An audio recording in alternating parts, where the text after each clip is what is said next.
Assalamualaikum warahmatullahi wabarakatuh. Selamat sore Tribuners. Jumpa lagi bersama saya Jarianto, jurnalis Pos Belitung dalam program Dialog Ruang Kita. Sore hari ini tamu kita yang sudah hadir di sini bersama saya adalah pelaku usaha, UMKM, tepatnya kemudian dari BRI.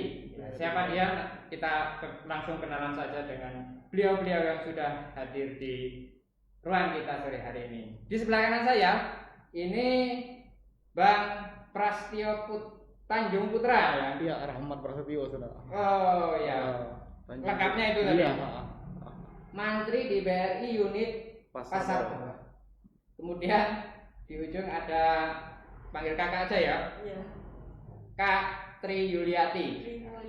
Tri Mulyati. Ya, jadi dia adalah pelaku UMKM yang bergerak di bidang olahan buah. Nah, nanti kita akan ngobrol apa saja produk-produk dari Kak Tri, ya kan? Kemudian dukungan apa saja yang dilakukan oleh BRI dalam hal ini yang di-cover oleh Mantri yang langsung bersinggungan dengan para pelaku UMKM ini.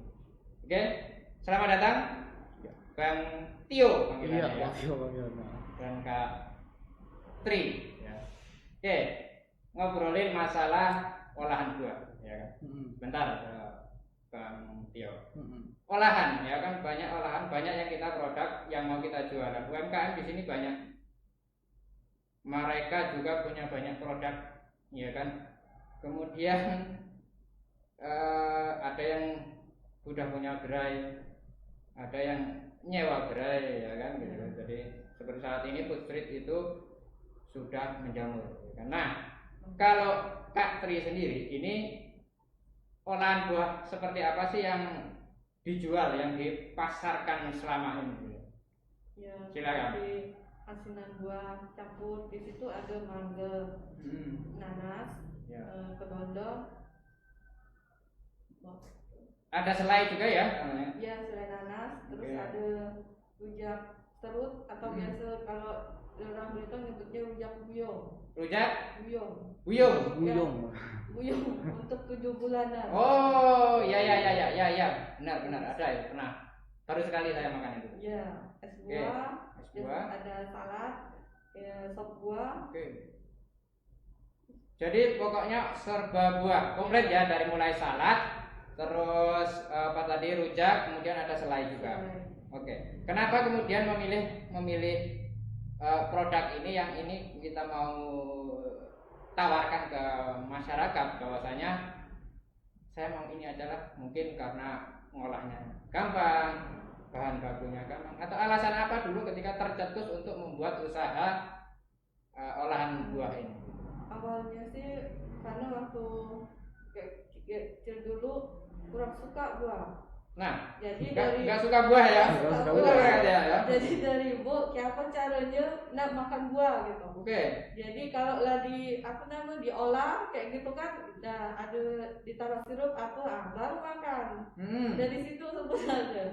Iya, kalau makan buah lah. Kalau buahnya buah utuh, buah original gitu agak susah ya? Ya kayaknya gitu. Aneh. Kalau lah diolah Iya. kan lah ditaruh gula apa gitu. Ada campur-campur apa. Baru ini Mungkin teralihkan, ada traumatis sendiri mungkin dengan buah. Enggak sebenarnya ya? Menarik sebenarnya. Bisa gitu juga Bang Tio ya? Iya, bisa juga. Kalau Bang Tio sendiri suka buah nggak? Suka sih. Semua? Ada beberapa juga. Oh, ada beberapa, kan nggak semua. Saya sih semuanya oke ya kan. Misalnya nggak masuk banget itu, saya masuk kurang suka banget ya kan. Apalagi ini benar ini kalau kedondong ya kan, kedondong ini kalau nggak diolah kan ada asam. Kalau yang salak ada kecut. Kecut. Nah, kalau lah diolah kan Jadi manis. Nah, Iya betul juga. Oke, nah dari situ kemudian awalnya diolah-olah, kenapa juga nggak bikin itu gitu? Iya. Oke, tetapi intensif atau semakin sering membuat itu yang kemudian tercetus, kenapa nggak dijual saja? Itu sudah berapa lama kira? Awal tuh tahun 2013 waktu aku selamat buyung gitu. Jadi buat sama ibu berdua kan. Buat jadi ada yang saudara yang pada jualan aja gitu kan. Terus lah ini buat yang asinan. cuman belum berani dipasarkan, cuman untuk apa, untuk kalangan sendiri gitu kan, yang orang-orang terdekat aja. Lama-lama kalau ada yang saudara ada hajatan, kita beli itu gitu kan. Jadi yang ini sekali lihat tidak ada sisa gitu, berarti kan orang suka kan, nyaman nyaman. Jadi itulah adalah terlintas ya juga nggak tidak coba gitu kan, daripada beli tempat lain kan. Betul, oke. Jadi produk pertama yang kita coba tawarkan pada waktu itu adalah olahan rujak kuyung gitu tadi. Olahan waktu itu sempat 2013 jual es rujak, itu kan buku pakai plastik nih, dititipkan di toko-toko, 1.000. Ingat waktu itu pas 2000 berapa ya, 2017 nak wisuda kan, gimana caranya ada ditambahan gitu kan. Jadi malam-malam kurang tidur, kita motong buah. Jadi kan sempat apa nama kurang tidur tuh kan, HP rendah gitu. Jadi kata kawan di sekolah, apakah yang digawe kata, iya bu, orang malam-malam tidur kami potong buah gitu. Jadi, tapi karena asik gitu kan, apa nama, jadi keterusan.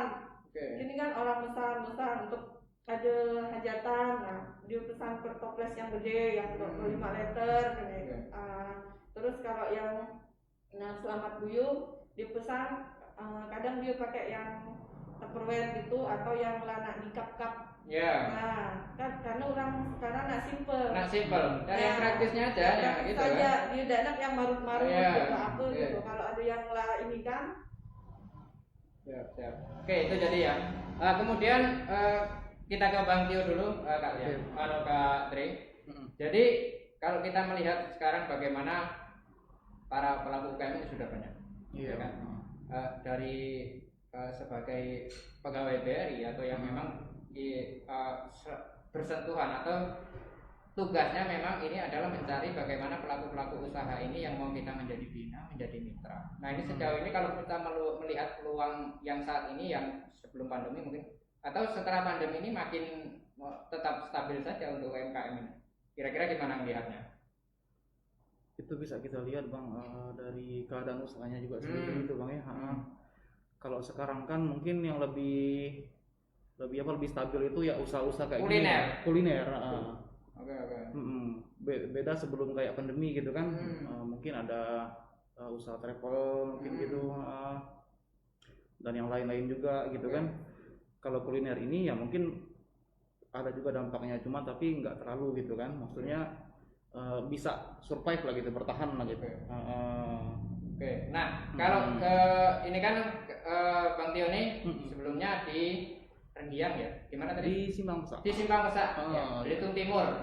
Digeser di Ronojan baru di Pasar Bawah kebetulan. Jadi sebenarnya antara mantri dan pelaku UKM sudah diatur zonasinya. Nah sekarang ini bagaimana Kak Tri ini menjadi mitra yang sekarang ini bila ada komunikasi hal-hal yang sudah kemarin sudah bekerja sama ini ya ke Bang Tio-nya sekarang kan gitu.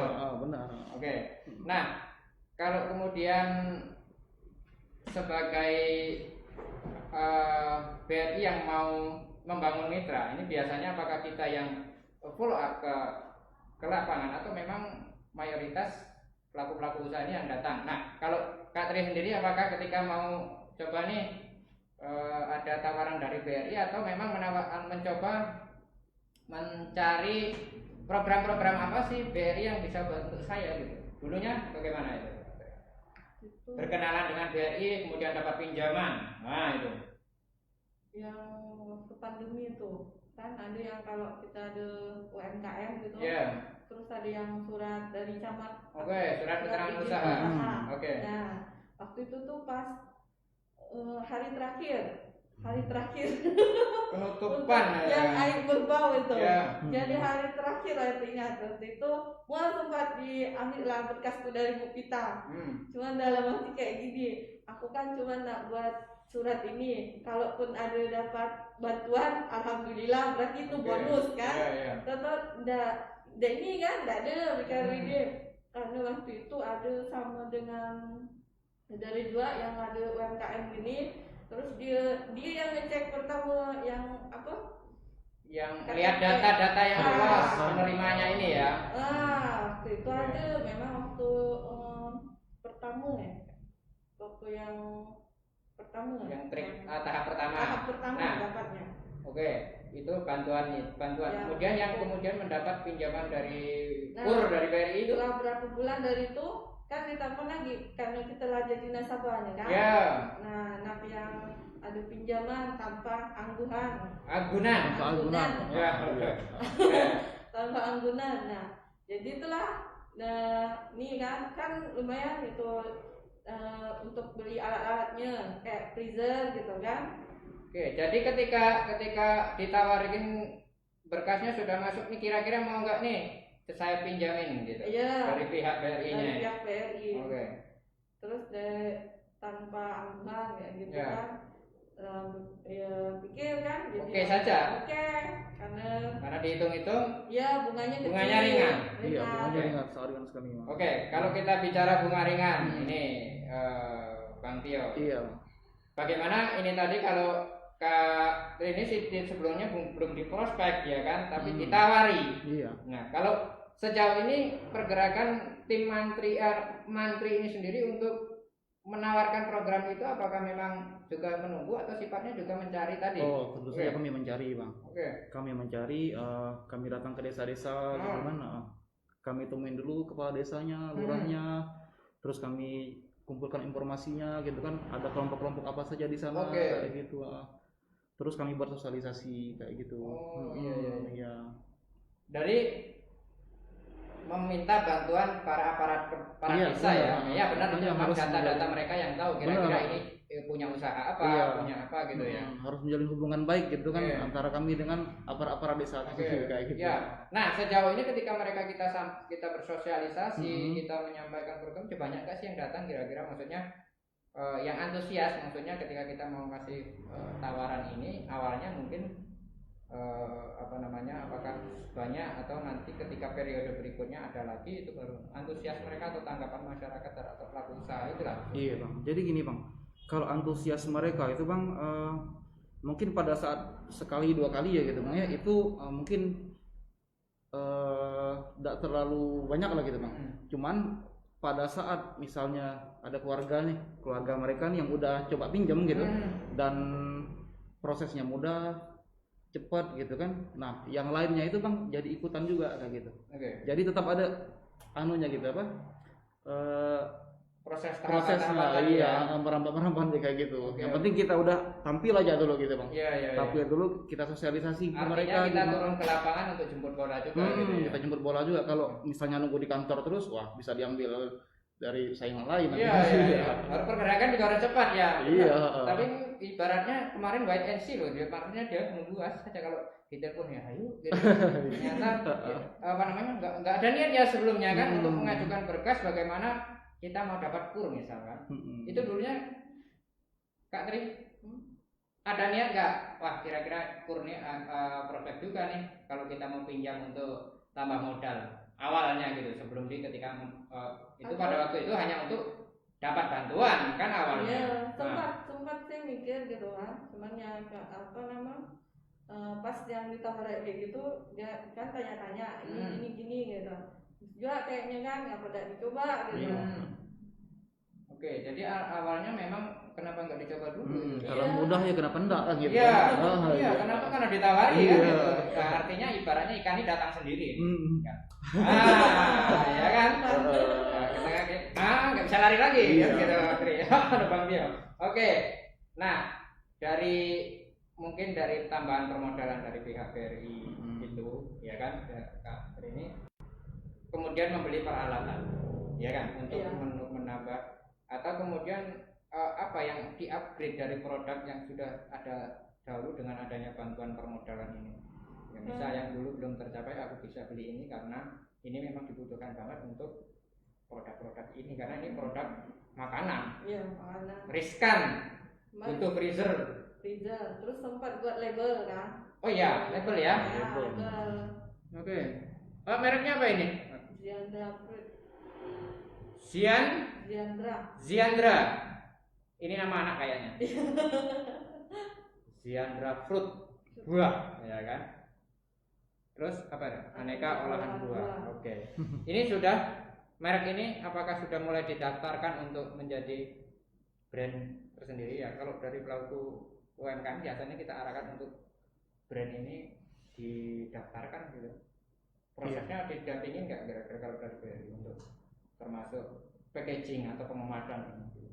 Kalau misalnya nasabahnya mau, nggak apa-apa. Misalnya kan mereka konsultasi nih, kira-kira nih produk bantu dong juga apakah juga apa hanya cuma ngajuin modal atau juga untuk konsultasi seperti ini kita bisa layani juga gitu.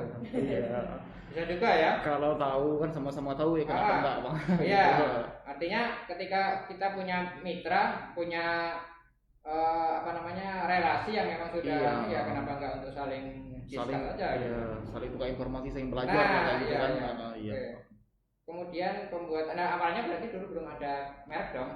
Iya. Kan belum ada merek aku gitu kan, belum sempat. Polos ya. Polos.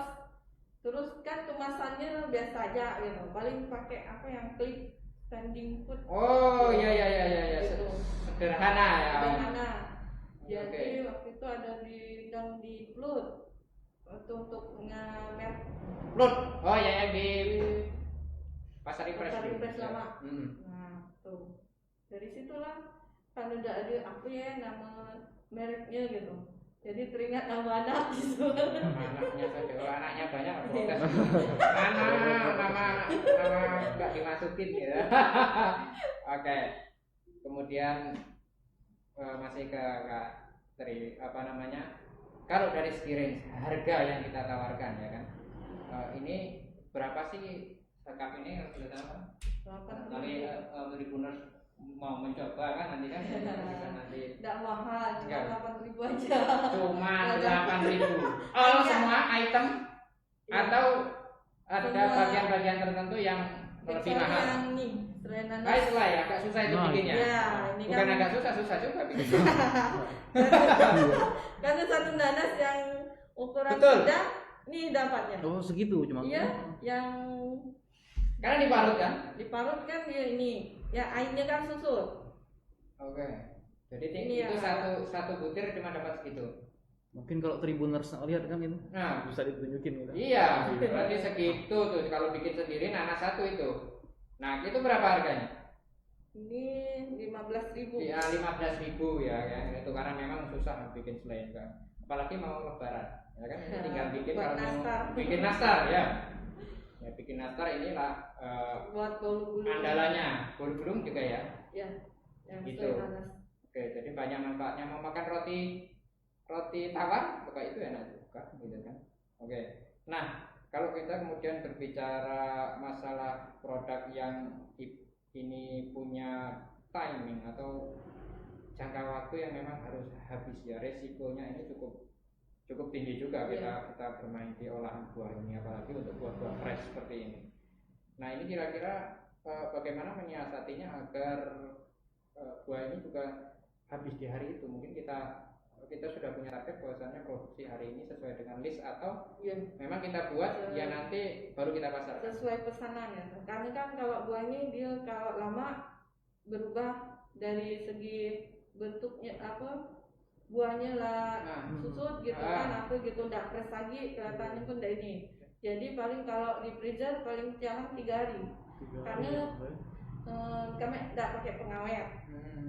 Cuman itu untuk awetkannya taruh di freezer aja untuk memperpanjang jangka waktunya. Iya.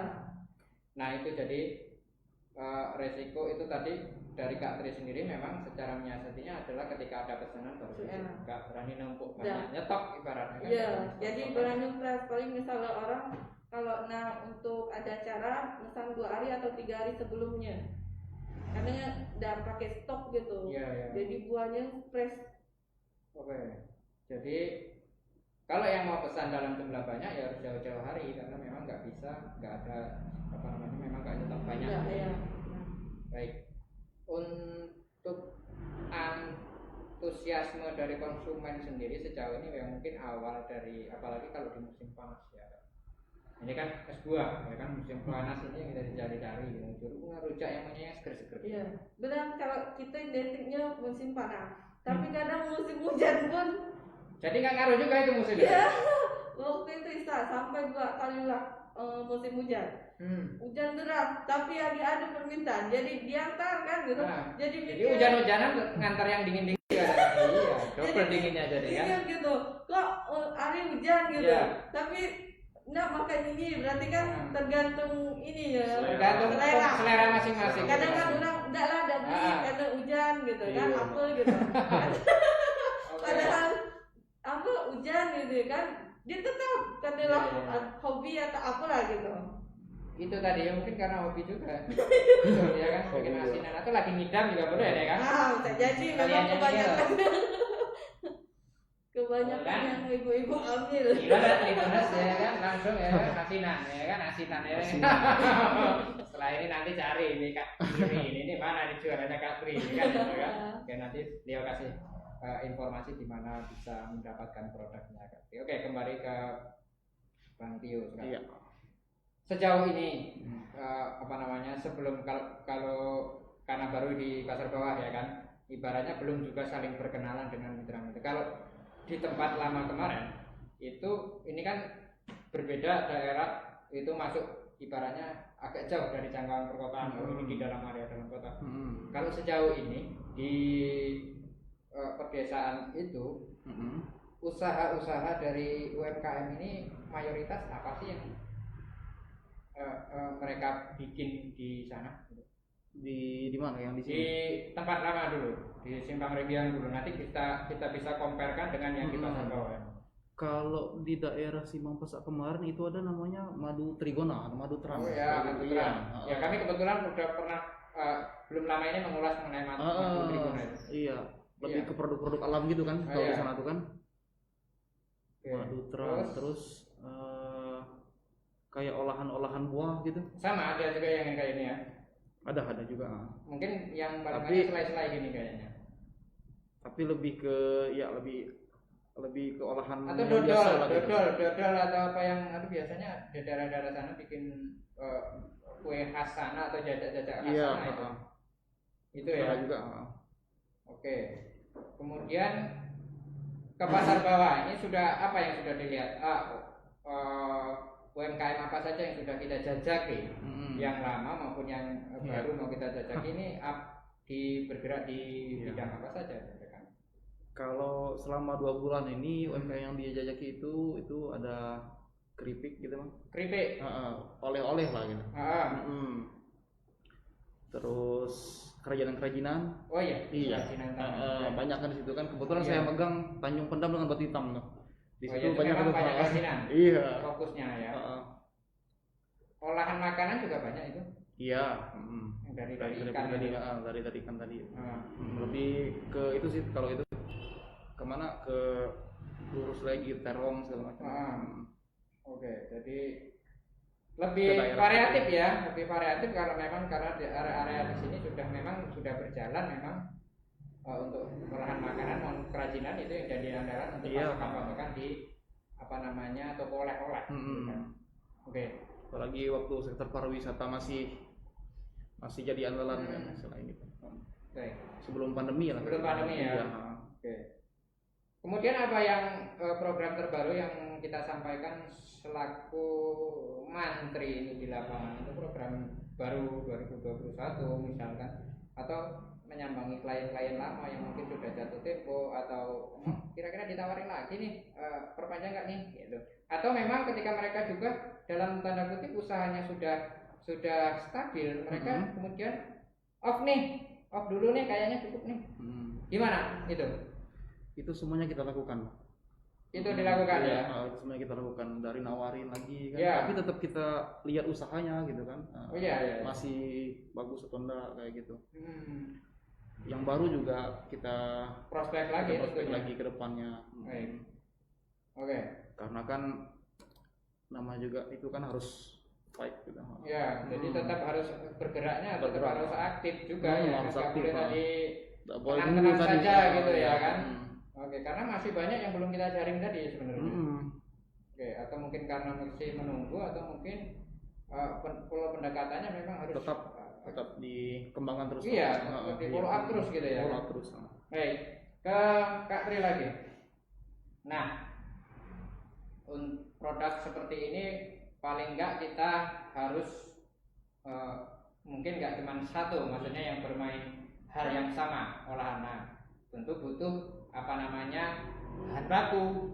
Oh ya, bahan baku ini gimana? Apakah ada yang kesulitan terhadap bahan-bahan baku ini? Misal katesnya harus jenis ini nih, biar nggak rasanya berbeda atau tetap stabil. Karena memang ketika sudah punya misal nanasnya nanas Badoa nggak cocok dengan nanas yang lain. Memang nanas Badoa lebih mantap walaupun kecil ya, dan harganya lebih mahal misal. Terus manis kalau iya. Katisnya tuh ada teksturnya tuh ada dia yang keras, terus ada kelihatan aja dari luarnya dia keras, tapi dalamnya lemah. Lembut. Iya, biasanya untuk ini ya kami pakai yang Katis Floridina, yang merah. Yang merah dalam. Bukan California ya. Bukan. Kalau yang terkenal kan Carolina, Katis California. Iya. Ya, sejenis itu ya. Oke. Terus kalau yang lain? Kalau yang lain, kalau mangga kan musiman. Nah ya, kan mangga susah nih nyari. Nah, gimana pengganti mangga apa? Biasanya kayak kalau ada mangga kedondong gitu. Kalau kedondong itu juga musiman juga kan. Jadi paling yang buah yang tidak musiman itu kan kates, nanas, yang selalu ready. Selalu ready. Okay. Terus kayak yang ini kalau yang jak buyung buah delima tuh yang agak susah. Sama buah jeruk Bali. Jeruk Bali. Nah, itu bisa juga dibikin itu ya. Untuk ini campuran yang rujak buyung. Itu ada campurannya lain. Iya, kalau ini kan kalau yang murah Belitung harus yang 7 macam untuk 7 bulan. Jadi kalau yang pesanan untuk itu kita cari 7 macam. 7 item bisa diganti nggak? Atau memang buah-buahnya sudah di-requesting gitu? Maksudnya udah. Iya, kalau biasa yang untuk yang rujak buyung serut ini buahnya 7 macam: nanas, katis, lengkuang, kedondong, delima, jeruk Bali. Dicari itu masih gampang juga ya jeruk Bali ya. Itu musiman juga ya. Kadang repot juga kalau ada yang pas orderan minta itu nyari jeruk Balinya ya. Tapi kadang kalau dia order macam gitu, misalnya kita belum ketemu, kadang aku ada ini delima gitu. Apa-apa di ini aja, karena kan kalau yang penting 7 macam.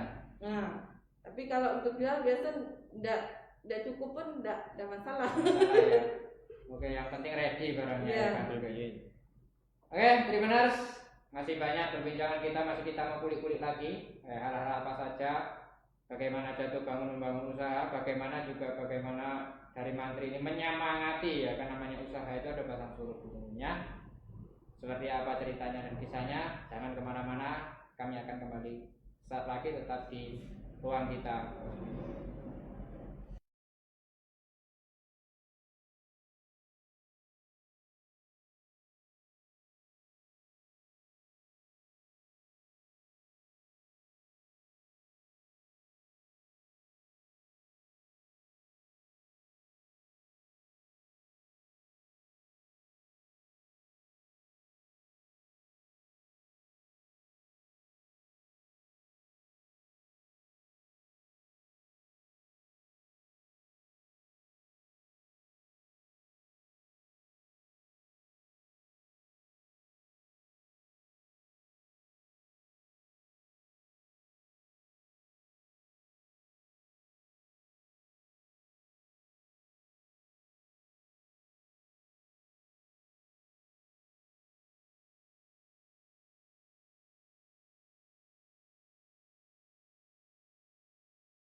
Oke, Tribuners, kembali lagi bersama kami di dialog ruang kita, masih bersama Bang Beri dan Pak UMKM, Kak Tri.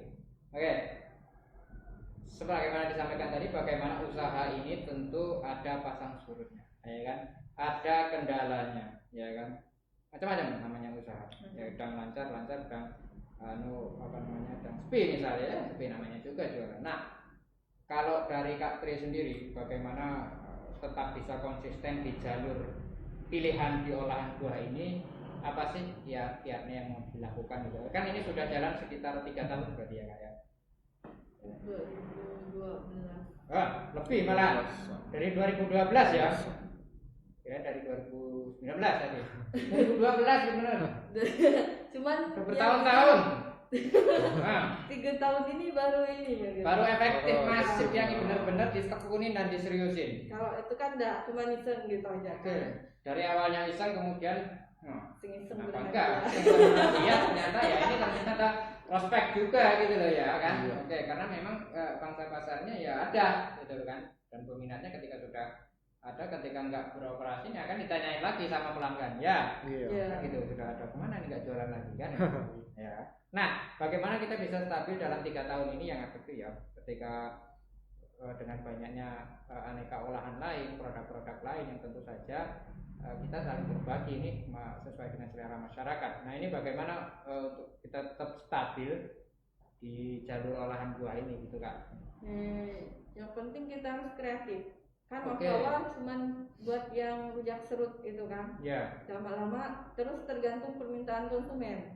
Jadi misalnya kayak yang campur kayak gitu, oh aku cuma mau gajah ya gitu, buatkan gitu, atau cuma nanas saja gitu, ada aku yang nggak pakai ini ya gitu. Jadi tergantung selera. Terus kalau misalnya yang rujak ada yang pedas ya gitu, jadi tergantung requestan mereka aja. Iya. Oke, kreatif ya kan? Ya, memang kita harus kreatif, harus menambah varian, ya kan? Benar. Variannya kita harus tambah lagi apa-apa yang memang ini yang masih satu jalur. Ya, yang berhubungan dengan buah. Ya kan? Rujak buah kacang. Ini perlu juga mungkin salad ini. Udah main? Udah. Oke ya. Udah salad. Cuman kadang kalau salad kan dia tidak tahan lama. Jadi kalau kita buat hari itu harus habis. Oh, itu ya.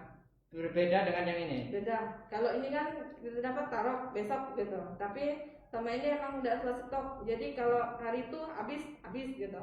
Biasanya yang paling banyak tuh yang asinan buah campur. Asinan campur. Iya. Oke. Asinan sih bisa diterima dan tergantung rasa juga ketika dia cocok ini kan asinan ini kan banyak produknya. Karena kuahnya ini kan yang membedakan. Iya. Kalau kita di tempat itu yang ada khasnya itu asinan Bogor. Asinan apa kalau kita ke tempatnya? Asinan yang andalannya asinan gitu kan. Bahwasanya itu kalau kita butuh oleh-oleh dari sana itu pasti bawa asinan khas ya kan dia. Jadi kalau ini sendiri modifikasinya misal kita dulu membuatnya itu dari nonton dari YouTube ya kan, atau kreasinya kita. Itu. Wah, ya kan gitu kan. Atau karena kita orang Belitung kasih apa ya kan yang jeruk kunci. Itu untuk yang asinan rambutan. Jadi dia tuh beda-beda. Kalau yang berbeda buahnya berbeda juga anunya. Misal tadi yang asinan buah rambutan tadi. Yang asinan rambutan biasa memang kita beli jeruk kunci. Jeruk kuncinya. Ya ini gitu. Dia enggak yang merah kayak gitu, dia tetap putih. Ya. Oke, jadi itu tadi bahwasanya kreativitas, kemudian bagaimana kita juga melayani selera sesuai dengan keinginan konsumen, yaitu satu cara bagaimana kita bisa terus bertahan di jalur UMKM khususnya di olahan buah yang dilakukan oleh Kak Tri. Oke. Ke Bang Tio. Iya. Oke. Nah, kalau kita melihat pembinaan di dalam atau pendampingan ketika kita sudah dari pihak BRI ini sudah mereka ini sudah menjadi binaan, otomatis juga nggak lepas dong, maksudnya tetap memantau pergerakan usaha-usaha ini. Kalau tren-trennya ini memang bagus ya bagus, tapi ketika yang saya sebutkan tadi, ketika ada kendala atau hal-hal lain, nah itu apa yang kita lakukan dari selaku ibaratnya konsultan lah di dalam hal ini, di dalam konsultan. Iya, maksudnya. Ya paling kita ngasih saran lah kayak gitu, Bang. Misalnya ya mohon maaf nih, misalnya kalau kitanya kurang berpengalaman di bidang itu gitu kan, ya kita cari yang lebih berpengalaman lagi kayak gitu, Bang. Misalnya kan ada produk serupa nih tapi di daerah lain kayak gitu kan, kayak gitu nanti kita bisa kasih mereka informasi di situ gitu. Saling jadi mereka itu saling berhubungan juga kayak gitu, Bang. Saling bertukar informasi di situ. Jadi intinya ya ketika melihat bagaimana nasabah ini sudah mulai berjalan, artinya tetap bahwasanya kita juga walaupun tidak intensif mungkin ya, paling enggak dengan pendampingan paling enggak selalu bagaimana perkembangan usaha itu. Iya, tapi kita dampingi juga. Bahkan untuk KUR sendiri, sasarannya ini kira-kira untuk areanya Bang Tio sendiri saat ini itu kira-kira berapa yang harus, ibarat target ini pelaku UMKM banyak nih. Ini yang belum tersasar nih, sektor-sektor ini yang perlu kita perlu dekati lagi. Atau itu perlu memang ya ini sebenarnya pangsa pasarnya bagus tadi, karena itu seperti Kak Tri tadi bahwasanya dia kemudian menjadi nasabah hanya karena memang pada waktu itu iseng awal. Nah kalau dari Bang Tio sendiri bagaimana mencari nasabah ini, mendekati nasabah ini untuk di Tanjung Pendam dan Batu Hitam, itu kira-kira kita mau apa nih di tahun ini, misal bahwa targetnya ini masih ada sekitar 200 UMKM ya kan gitu. Kemudian kurnya lebih ringan lagi. Nah itu untuk kur sendiri bagaimana saat ini? Jadi maksudnya gimana kita caranya ngedekatinnya itu? Iya, maksudnya kita juga menawarkan nih kur hari ini masih banyak. Maksudnya kita masih punya alokasi, mana yang mau siap kami bantu. Ya kan seperti itu nih. Iya, Bang. Ya kan? Itu sih, Bang, cara kita aja sih pendekatan ke nasabah-nasabahnya gitu. Kita cari gitu kan, misalnya ada beberapa kelompok gitu kan, kita deketin dulu ketuanya kayak gitu, Bang. Iya, kelompok-kelompok UMKM ini. Kita deketin dulu ketuanya, nanti dari situ kan nanti kita bisa dapat informasi lah kayak gitu. Selebihnya itu berkembang di lapangan. Berkembang di lapangan. Kita bisa akselerasi di situ kan, di lapangan gitu kan. Terus bagaimana dengan tim-tim yang lain, marketing yang lain? Atau memang itu sudah karena sudah ya mungkin tiap Fiaman itu, Bang, biasanya punya strategi sendiri sih, Bang. Ya, walaupun ibarat tapi nggak double kan di suatu tempat itu nggak double nggak bisa? Enggak. Kalau untuk sekarang sistem zonasi ini nggak double, Bang.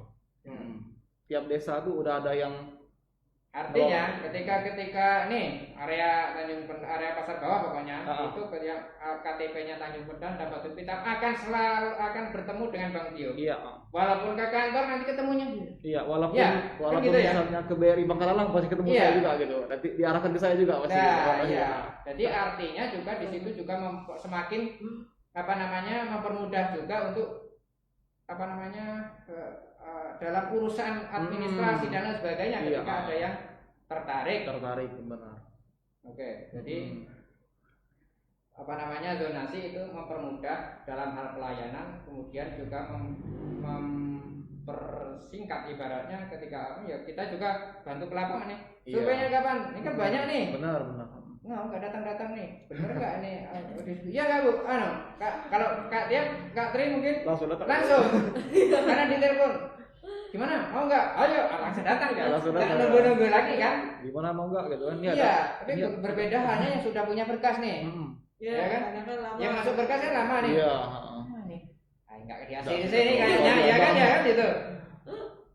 Kita itu punya itu juga, Bang, punya aturan juga, kalau misalnya berkas yang masuk itu jangan lebih dari 3 hari lah kayak gitu, Bang. Iya ya? Iya. Jadi itu harus segera kita eksekusi. Approve atau rejectnya itu tetap di hari 3, jangka waktu 3 hari berkas masuk itu harus sudah ada kabar. Harus sudah ada itu kabar. Itu ternyata cepat juga kok, nggak harus menunggu ya kan? Cepat. Iya, karena Kak Tri nggak harus menunggu. Memang itu kan, waktu itu disurvei cepat dikerja ya kan? Ah iya kan gitu. Survei karena barang produknya dia kan. Ya, potret. Ya. Potret cair. Tapi Bang tetap kita cek juga Bang kebutuhannya berapa. Misalnya kan dia ngajuin segini nih, misalnya 25 nih. Tapi menurut kita dapatnya cuma 15 nih, kayaknya cuma 15. Hitung-hitungannya. Iya, hitung-hitungannya kayak gitu kan. Terus kita juga lihat riwayat pinjamannya gitu kan. Itu untuk melihat karakter kan kayak gitu. Dari situlah pokoknya dari awal itulah yang menentukannya itu Bang. Oke. Jadi dari berkas ini yang kemudian kita sortir dan kita lihat ini tadi ya. Kita lihat dulu kan, oh ini ada nih gitu. Oh ini bagus nih, lancar. Misalnya ini kan, oh dia pernah pinjam di sini dan lancar nih, bagus nih. Oh kayak gitu. Aman lah ini kan. Tinggal lihat usahanya aja gitu. Oke, jadi tinggal kita lihat memang fisiknya tadi ketika dia mau ngajuin kan syarat kur itu harus punya usaha. Usaha iya Bang, sesuai dengan namanya kan kredit usaha rakyat. Ya, kalau nggak punya usaha gimana kita mau mengajukan gitu. Iya kan, jadi memang surat sakti tadi ya surat usaha. Nah itu surat usahanya itu. Iya kan, tapi tetap harus ada usaha juga kan. Harus ada usaha dan kita lihat karakter dari orangnya juga. Jadi, nah ketika masih ke Bang Tio ya, 3 hari kerja estimasi. Iya. Estimasi dengan banyak loh, Bang Tio. Maksudnya ini kan banyak kita maksudnya pelaku UKM juga dapat data bocoran bahwa yang tercover di KUR ini juga belum maksudnya dana ini ada, tapi memang terserapnya mungkin masih ada sisa, masih ada anggaran itu masih tersedia gitu, tapi memang ini belum terserap. Itu nah dengan berkas yang masuk ini apakah semuanya juga bisa approve dengan hal-hal yang ini tadi, atau memang tetap di approve dengan pertimbangan tadi ini, misal pengajuan 20 kasih 5 aja nih biar gak kalau untuk dana KUR sendiri sih Bang, kalau untuk yang BRI ya Bang ya, kalau di Tanjung Pandan ini Bang di bulan-bulan Oktober November itu Bang selalu tutup kotanya Bang, maksudnya habis. Iya. Tahun kemarin habis ya. Iya gitu. Dahsyat juga ya. Soalnya kami juga kan ditargetin juga kan Bang. Kami juga dibantu oleh aplikasi kan yang namanya tuh Brisport kan sekarang ini kan, jadi itu mempermudah kami lah Bang gitu Bang. Untuk melacak riwayat nasabah ini. Untuk memproses lah, semuanya Bang bisa di situ. Iya. Jadi sambil jalan klik. Iya. Sambil gini aja bisa deh kalau saya mau proses. Telepon. Iya. Besok datang dong. Bisa. Tekan. Cair. Iya, ya Katri ya. Ya kan sudah ditelepon kemarin langsung dapat pinjaman tanpa akunan, pokoknya tanpa karena nggak ngajuin juga ditawari kan, luar biasa itu namanya. Yang penting kan? Tetap protek lah gitu. Iya. Kemudian berkas-berkasnya kan ngasih tentang berkas tadi bahwasanya berkas-berkas yang masuk ini tentu harus mobile-nya cukup tinggi juga ketika musim-musim orang ini butuh, apalagi mau lebaran nih kan misalkan gitu. Usahanya mungkin banyak pesanan, ya kan?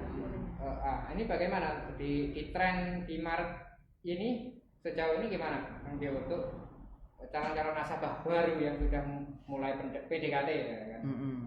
Sejauh ini sih Bang sudah cukup banyak sih Bang. Cukup banyak. Udah kita datengin juga kan. Tapi itulah tadi Bang, tetap kita lihat juga Bang. Apakah prospek usahanya itu cuman untuk pas waktu lebaran aja gitu kan?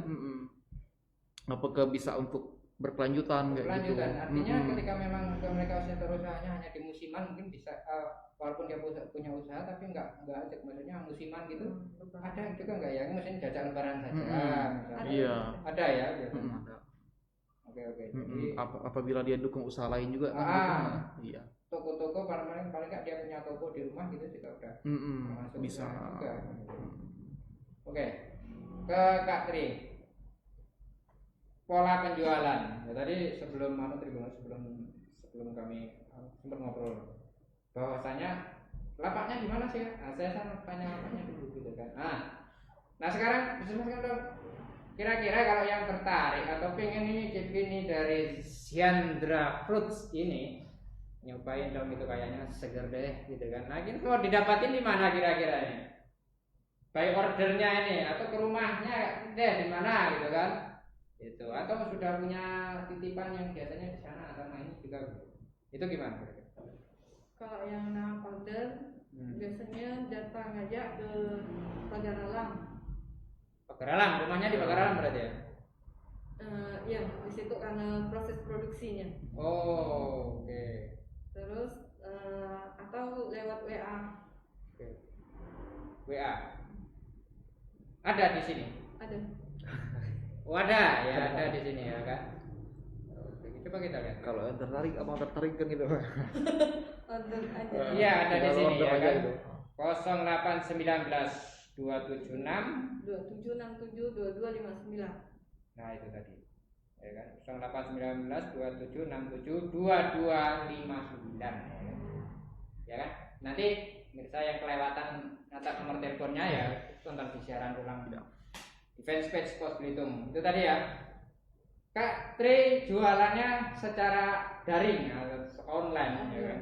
Nah, sejauh ini pelanggan-pelanggannya sendiri sudah kita bikin grup khusus atau kita bikin status aja sih? Yuk hari ini yang order gitu. Kadang buat status saja. Okay. Kadang ada juga buat status yang grup ini gitu.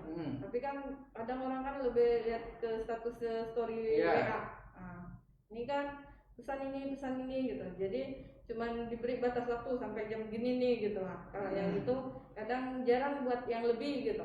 Jadi sesuai yang order. Listnya berapa? List order hari ini siapa yang nak ikut? Ya kan gitu biasanya ya. Kan jadi kita buat sesuai pesanan. Jadi yang nggak pesan nggak kebagian. Oh iya. Besok aja gitu kan. Besok lagi gitu kan. Karena kan kita nak buahnya fresh gitu kan. Iya. Oke, jadi itu adalah pola pemasarannya via daring. Nah, Kak Tri ini kan sekarang pelaku usaha ibu-ibu ya kan. Mak-mak ini kalau kita lihat ya namanya kesibukannya banyak aktivitas lainnya. Bagaimana membagi waktu ya kan dengan pekerjaan yang sebenarnya ini sampingan tapi wajib tapi sampingan. Ya, ada yang gitu ya. Sampingan tapi wajib gitu ya. Ya. Nah, ini bagaimana membagi waktu ya kan? Ngurus anak, istri, ngurus rumah ya kan, ngurus ya kayak gini juga, kerja juga maksudnya. Itulah namanya mak-mak ya superwoman ya kan, banyak kaliannya gitu kan. Nah, ini bagaimana kiat-kiat membagi biasanya, waktu? Biasanya kalau dari pagi sampai siang kerja. Ya. Buatnya yang ini malam biasanya. Kan malam di masuk aktivitas iris-iris dulu. Ya. Ngapainnya malam itu? Malam. Sampai jam berapa? Sampai ngepaknya gitu. Biasanya sih tergantung banyak enggak pesanannya. Kadang biasa sampai jam 1 kalau banyak. Karena kan kalau gini terus kalau misalnya ada yang untuk rujak kuah kacang itu kan harus fresh kan. Nah, subuh itu. Subuhnya jadi bikinnya subuh. Berarti bangunnya jam 4. Benar. Mau motong buahnya gitu. Paling yang kuah kacangnya aja lah udah kita masukkan di klip-klip gitu kan. Jadi tinggal ngepoknya pagi. Karena kalau buahnya lah dipotong pasti berubah. Terus dari rasanya kan dari tekstur warna pun berubah. Jadi harus fresh pagi tuh. Jadi kadang sebelum berangkat kerja kan itulah udah. Paling kalau ada yang orang yang nak menjajakan lagi, nah dia datang ke rumah untuk ngambil yang orderan ini. Pusing gak sih Kak? Mak, ya kan? Belum suami, kopi, ya kan? Belum rumah gitu. Gimana itu? Jam 1 juga sudah masih iris-iris, ya kan? Jam 4 udah bangun duluan gitu kan. Nah ini kira-kira ya itu tadi mengatur jadwal artinya ya. Pandai-pandai aja. Pandai-pandai mengatur jadwal. Iya. Artinya bahwasanya ketika ini kita lakukan secara ikhlas dan ini secara memang sudah menjadi rutinitas, ya gak ada beban ibaratnya ya, sebetulnya ya. Itu tadi ya perjuangannya bagaimana para pejuang UMKM ini luar biasa ya kan. Ini untuk hal-hal yang seperti ini historinya saja sudah kita lihat bagaimana membagi waktu, apalagi yang olahnya yang kayak ribet kayak gini caranya gitu. Yang harus fresh, yang harus ya itu ya namanya olahan buah ya, tidak seperti produk-produk yang lain gitu. Ya, kadang hampir tiap hari. Walaupun misal tidak banyak waktu sebelum pandemi itu kan. Kalau sekarang kan kadang sesuai pesanan aja. Jadi misalnya ini ada berapa nih orderan 50 bungkus gitu. Nah, tiap hari ini gitu. Ini kita post lagi, ini sampai lagi. Nah, tapi alhamdulillah tiap hari ada. Tiap hari selalu ada. Nggak ada liburnya dong. Nggak libur, ya kan? Luar biasa ya. Iya, jadi selalu ready ya kan. Nah, dibantu juga tadi ketika ada yang mau jualan, ya kan? Ya, ketika yang pesen dijual lagi. Terus brandnya gimana dong? Tahu dong nanti ini brandnya kan udah pada tahu nih. Oh, ini di sana di tempatnya segini dijual segini misalnya. Tapi kadang kalau yang orang bawa dia jarang yang tidak pakai brand. Oh ya. Jadi dia yang polos saja. Tapi kadang ada rasa orang tahu. Oh ini yang gitu. ini. Oh jadi yang kalau yang bawa ya tanpa brand. Nah, dia tahu. Jadi sportif juga gitu. Nah, kayaknya ini punya Satria. Nah, ya kurang tahu juga. Ya gitu ada ya. strategi gitu. Strategi ya kan. Ya kan juga ini yang kita punya marketing juga ya kan. Ini kan punya marketing juga ya kan.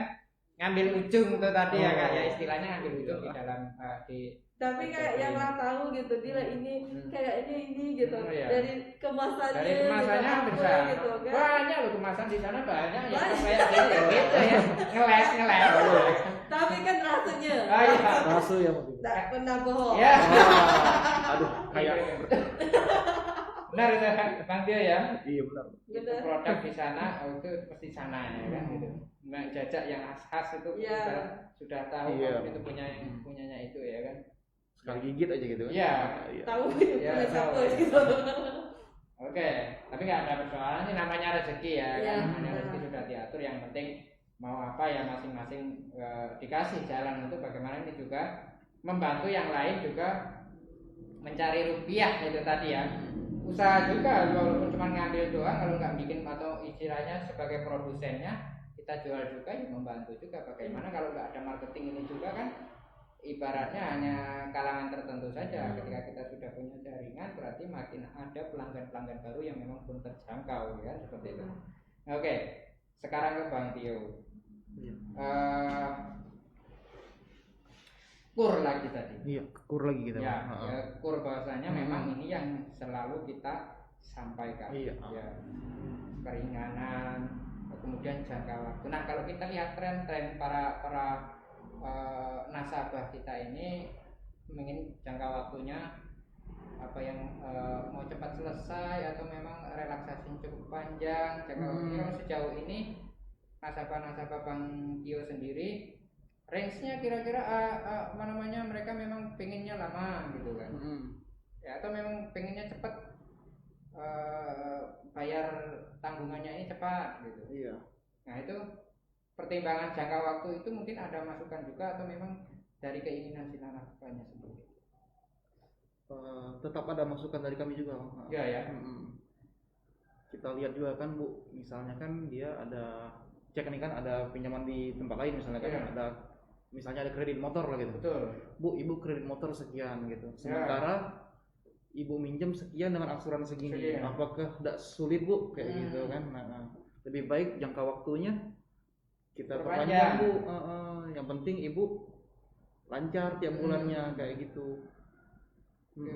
Itu juga kan Bang kalau kur itu kan kalau misalnya nanti separuh jalan kan nanti dia bisa nambah lagi pinjamannya kayak gitu. Jadi misal 1 tahun berjalan atau 2 tahun berjalan mau nambah lagi apa enggak itu sudah kita sampaikan juga kira-kira kan gitu.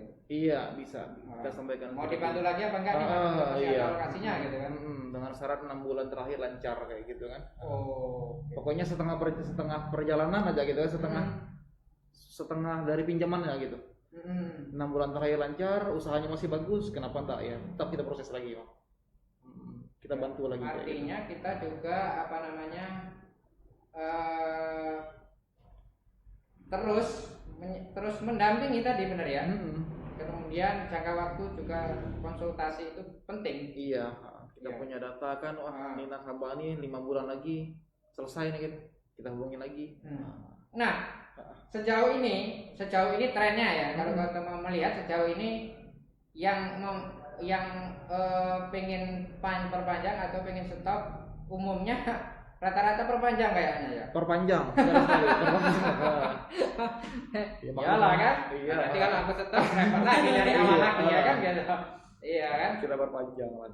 Artinya berkesinambungan ya kan jadi itu. Nah, cukup banyak bahwasanya pelaku usaha butuh dukungan modal ya kan. Awalnya tetap modal juga ya kan. Walaupun awal-awal kecil ya kan itu modal juga tetap butuh bertahap ya kan. Permodalan itu juga mengikuti nanti bagaimana produk-produk yang mau kita bikin ini apa mungkin gitu. Iya. Oke. Kak Tri, ini kita sudah hampir sampai di penghujung ya kan nanti. Apa sih keinginan ke depan ya kan dengan produk-produk ini yang mungkin punya apa sih, apakah akan meningkatkan dengan membuka lapak atau mempekerjakan atau memang akan memperbesar lagi usaha ini melihat tren-tren kuliner saat ini memang tetap bertahan di kondisi pandemi saat ini. Silakan Kak Tri. Rencananya buka lapak. Jadi kan kadang kalau online kayak gitu kan ada pas ininya kalau capeknya gitu kan. Kalau misalnya orang nggak tahu, nah dia datang aja ke lapaknya gitu kan. Pengennya sih buka lapak. Pengennya punya lapak ya kan, enggak delivery terus ya kan itu. Intinya kan itu ya kan. Tapi delivery sebenarnya itu trik juga bagaimana walaupun cepat selesai, cepat habisnya. Cepat habis. Betul. Jadi risikonya itu cuma minimalisir ya kan. Tapi ya yang capeknya tadi ya cepat. Oke, itu dari Kak Tri bahwasanya ke depan ingin punya lapak. Semoga saja terkabul apa yang menjadi keinginan Kak Tri. Amin. Bang Tio, untuk closing statement, kira-kira apa yang mau kita sampaikan ke pelaku UMKM, apa yang kita punya di BRI, apa yang bisa kita bantu, silakan disampaikan.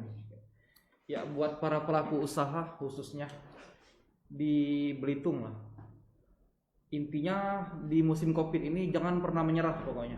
Jangan pernah menyerah, terus berusaha. Kalaupun di sektor ini udah istilahnya tuh udah ada bagus lagi, kita pindah ke sektor lain gitu. Jangan mudah nyerah lah kayak gitu. Di sini kita siap membantu misalnya kan itu kan melalui KUR dan kurs mikro. Pokoknya jangan menyerah lah kayak gitu. Maju atau mundurnya kita itu tergantung dari kita sendiri. Ya, sekian itu aja. Oke. Itu tadi perbincangan kami di sore hari ini bersama Bang Ferry dan mitra pelaku usaha, ada Kak Tri, ada Bang Tio. Demikian tayangan kami di Al-Quran kita sore hari ini. Ketemu lagi dengan bahasan dan topik-topik yang berbeda lainnya.